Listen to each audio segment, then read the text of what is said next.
Well, I'm going to have to call it quits. I've run out of time.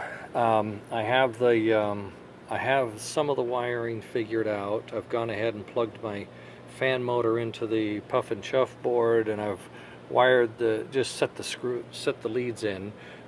This is the puff and chuff board. It still needs a hot and common, hot on the outside, common in the middle of that three-prong deal, and they have to come through this harness from the tender, which I have to figure out, and then I have to have a hot and common to the smoke, and then a hot and common for the headlight, which is out here in space. So you can see in my diagram here, I'm showing, here's the headlight, there's the fan motor, there's the heater, there's my little switch, here's the puff and chuff board. All this stuff is here on the engine, plus the motor, right? So that's a lot of wiring that has to get figured out. The only way I can make it work is by making one common serve the common for the puff and chuff, common for the limit switch, and the common for the heater, and the common for the headlight. If that one wire, that takes one lead out of my junction here, which is six wires. So I have the common and the hot.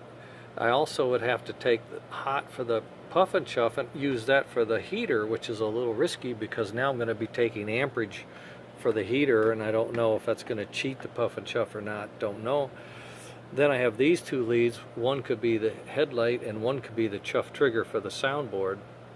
And then I have these two leads, which are clearly the yellow and blue that go right to the motor, and that's, you have to have that.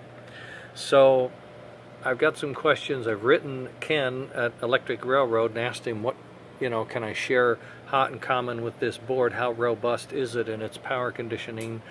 Or am I going to have to run more wire?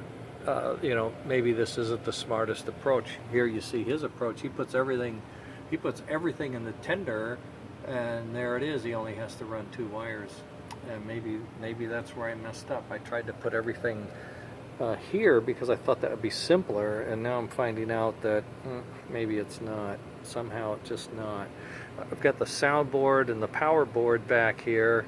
I've got the programming switch and the antenna, so and the speaker. So I'm kind of running out of room here. I got to figure this out and see, can I do this? I'm pretty sure I can, but I want to get back and see what he says. I may have to change my control board out. I may have to get a bigger board. This is good for 2 amps, so I may have to go up to a 4 amp board. I have one, but I hate to do it, but if I have to, I have to.